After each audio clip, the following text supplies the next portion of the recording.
Hey everybody, welcome to episode 79 of the Askdap show, where we answer your Volkswagen Audi questions. On this episode, we talk about blow-off valves with check engine lights, and will catch cans ever come from the factory?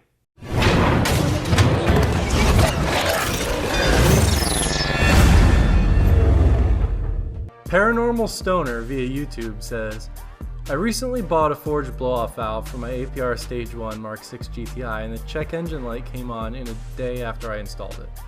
Should I remove it? Okay, so you recently put a blow-off valve on a MK6 and you now have a check engine light. You want to know if you should take the blow-off valve off. So I think I've discussed this a little bit in the past, but basically want to elaborate a little bit. Blow-off valves. Historically blow-off valves on Volkswagen and Audis were potentially problematic because the vehicles that use mass airflow sensors, when you have a diverter valve, they're looking to see air recirculating back in, and because of the differences they see, it creates check engine light issues and potentially sometimes some weird running issues when that stuff does happen. In which case, obviously, you are going to run into a couple problems. Now, the question of whether you should take it off or not, it really depends on you and what you're experiencing. So first, if you put a blow-off valve on a car with a mass airflow sensor, you would get a check engine light very likely. But if you're not experiencing any type of drivability or power issues, it may not be something that you feel like you need to do eventually. Probably, depending on where you live, you're gonna have to pass an inspection, in which case you might have to take it off temporarily, pass an inspection, and swap it back on, because obviously you need to have that light cleared to do so. If you have a drivability issue, I would definitely recommend taking it off, because obviously driving it with a drivability issue is probably not worth any type of differences you see if you want that sound of a blow-off valve or whatever. So that would be my recommendation, and something to think about for cars with mass airflow sensors. Usually with an intake alone on a diverter valve, you're going to actually hear a decent amount of sound, much like a blow-off valve. Not quite as loud, but similar. If fast forward, since a lot of our community are MK7 owners, MK7 models do not have mass airflow sensors. They use map sensors to actually determine all those calculations of what they would be getting from the mass airflow sensor. Those models, for the same reason why we have one on our MK7 or my MK7 that I drive, that's why we put one on there and made that video, was because it's not an issue. There is no drivability concern. There's no check engine light, anything of that sort. So on MK7s, if you want to have a blow-off valve, you feel free to do so, and that includes all MQB cars. So Audi A3, S3, Golf R, All-Track, MK7 Golf Wagon, and GTIs and Golf 180s. So hopefully that helps and gets you down the path of addressing your check engine light. A user via YouTube says, why do car brands never install a catch can as standard equipment if so many people say you have to use one in a turbocharged car that runs on direct injection? It sounds like selling a car without an air filter. Is it necessary for the 2016 GTI? Alright, so this video was left on one of our videos around catch cans. I have a video that I did a long time ago about how catch cans work and what their purpose is, which I will link to here. You can check that out. But essentially all a catch can does is it's an effort to do two things. One, if you track the car, clean the intake air coming back in to prevent as many contaminants, giving you the cleanest burn you can. It's best for combustion. The other part of it is obviously for a maintenance perspective is to potentially remove contaminants that go back into the intake to prevent carbon buildup, because on FSI and TSI engines, there was a really nasty problem where carbon would build up on the valves and you'd have to service them every 50 to 70,000. It would get bad enough to where you'd actually need to manually clean it. Otherwise, you would have cold start misfires, poor fuel economy, and potentially other problems associated with that. Let's tackle a couple things. MK7. So MK7s are really unclear at this point, just because there's not enough out there with high enough mileage to really have a good clear picture. It does appear that MK7s have a better PCV system than those previous cars, which is likely preventing more contaminants from coming back in. So it seems like those systems are better, and that MK7s are going to experience less carbon buildup than their predecessors of the MK6, MK5 cars. That's, again, still remains to be seen. And then let's talk about catch cans from the factory. I don't ever think anybody will ever have a catch can from the factory. unless you have something really, really aggressive, like even past like a Focus RS. As far as on the level of aggressiveness for a car, it would have to be like a partial track car intended production model. Frankly, because catch cans are something that require a decent amount of maintenance, and most average consumers do not have that kind of attention to detail or awareness about a product like that. You know, manufacturers generally struggle with getting people to maintain their cars properly to begin with. So adding something like a catch can that, like, for example, in cold months, because of the condensation issue around the temperature gaps, it will create more. You'll have to check your catch can more often, as opposed to in summer months, it'll just be less often. If you track the car, it may fill up quicker. You know, all these different variables. So because of that, catch cans are something that I don't ever foresee being on a car from the factory. They'll likely try to solve the problem in other ways. And like a lot of Japanese cars and actually rest of world German cars, they have on a 4-cylinder, they have 8 injectors. They have 4 in the cylinders for direct injection, and then they have 4 port injectors in the intake manifold, which spray at variable times, usually wide open throttle and a bunch of other circumstances, to get that spray on the valves to help prevent that. I'm not clear exactly why that wasn't brought to the US. I assume it's probably related to emission standards in the US being different, which is most likely the reason why they didn't come here. So that's going to be the future probably of how they solve issues if carbon buildup continues to be a problem, is going to be that 8 injector setup will be just the norm on all direct injection cars. Brody Walker via YouTube says, what's your opinion on the 2.0T FSI? My Mark V is a K04 on 25 pounds of boost and has been a wonderful, fast little car. But changing a cam follower every now and then is a pain. Been considering going Mark 6 and dumping the Mark V or making it a straight track car. All right, Brody, so you have a K04 Mark V FSI, and that's kind of an important point because FSI and TSI both came in Mark Vs early 06, 07, and halfway through 08 came with FSI, 08 split, and then TSI all the way through the end of Mark Vs. So you want to know which one's better. Is it make sense to upgrade? My opinion is this, and I believe I may have mentioned this in the past, but I actually think the FSI is probably a better engine in some ways than the TSI, and a lot of people would disagree, probably because of either lack of experience or maybe unfamiliarity with some of the issues around TSI engines.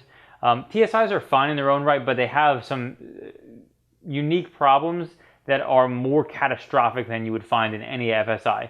And here's why. So FSI is really the major issue around FSIs that was the scary thing, is going to be exactly what you're talking about: high pressure fuel pumps and cam followers.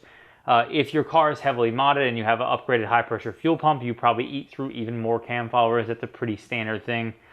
People who have upgraded high pressure fuel pumps will generally tend to need change their follower more regularly, just because of the extra tension on that unit. So going over to TSI, the major issues around TSI, I mean, there were a few issues: intake manifolds, which are not super scary, water pumps, you know, inconvenient oftentimes if they fail, but not the end of the world.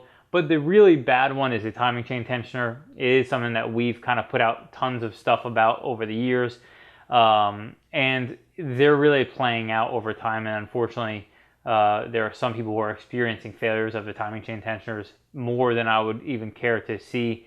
And what happens is timing chain tensioner will fail, allowing the tensioner to the chain to lose tension, and then it will bend the valves, obviously, because the engine will jump time.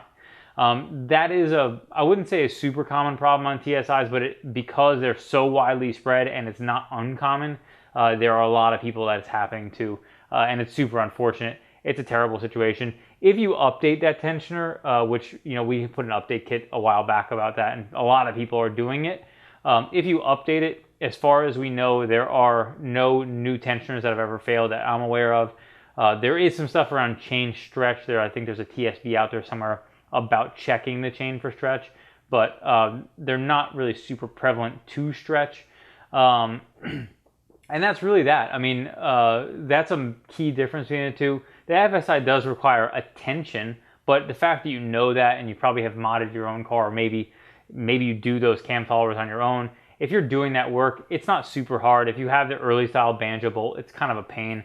And you know, having that barb fitting that you don't have to mess with that banjo bolt, it's a heck of a lot easier.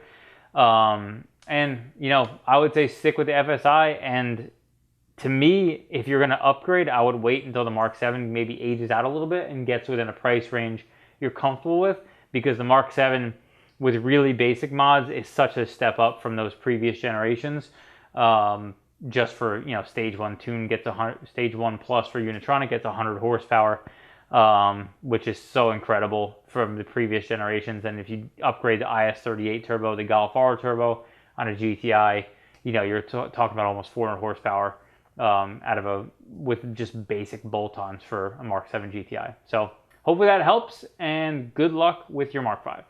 Ed Matthews via YouTube says, I wish there was a way to jack up the front from under the grille by using the subframe without bending it, so that you could place both jack stands under the front at their jacking points. Okay, so this question or this comment was about jacking Mark 7s. I shot a video on how to jack up a Mark 7 on jack stands that I'll link to here, where you can check that out. A lot of people had a lot of questions over the years about jacking a Mark 7, which is why I made that. There's not great jack points to get it up on 4 jack stands, which is why I put that video together. A couple things I didn't mention in that video, and you know, this is just because when I'm making a video, I'm trying to deliver the best thing I can while I'm doing all the stuff, and so a lot of times there's things that I wish could be slightly better or I could have mentioned, but you know, in the ability to create at that time, sometimes stuff like that gets missed. So first, there is a jack point at the rear on Mark 7s that you can jack from the lower control arm. At the bottom of the lower control arm, where like the spring seat would be on the opposite side of that, you can jack from there because that is a steel control arm on that car. The other thing I mentioned, and someone mentioned in a comment in the video, which I did not mention, is, you know, having a block of wood under your jack while you're jacking from any of those points on the steel, either the subframe or under that control arm, isn't a bad idea. It can prevent you from scratching the steel or anything like that if anything were to slip. And just to ensure that obviously everything you know, stays clean, no metal to metal contact. So where I actually positioned the jack was under the subframe, and it was already on 4 jack stands, so there wasn't going to be a lot of weight on it, which is why I didn't really feel the need for using a block of wood in that circumstance. If you were to try to jack the weight of the car on there, you're more likely to cause scoring or anything on the subframe if you were to go metal to metal like that. So just that quick note on that. And then the other thing was jacking from the front. You know, I know a lot of other cars, and specifically American cars, come to mind, and definitely trucks who, you know, that have ladder frames.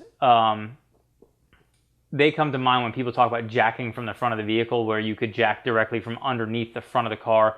They would oftentimes have like a cross member that maybe there's a engine mount at the front there, because pretty much all VW models since Mark IV don't have anything at the front.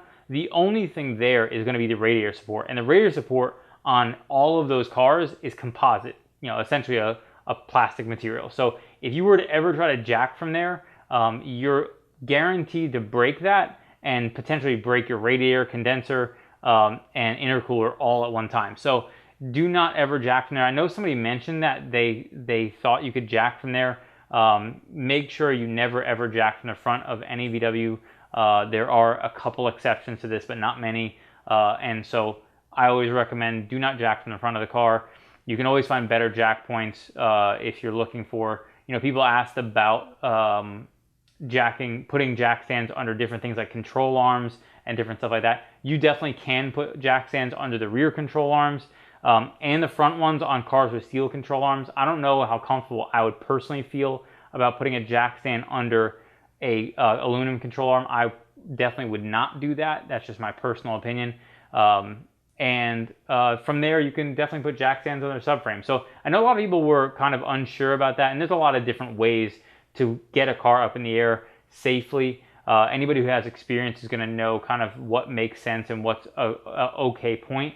But the way that I showed in that video is a perfectly solid way. And while it's not the easiest, unfortunately, because of the way the jack points are set up on the Mark 7, especially if you're low, you can't get too far under the car and still get to those pinch welds to put a jack stand under the pinch weld at the same time under all circumstances. So thank you so much for watching episode 79 of the Askdap Show, where we answer your Volkswagen Audi questions. If you have any questions or comments about the questions answered in this show, be sure to leave in the comments below. If you like this video, be sure to give it a thumbs up and subscribe for more like it.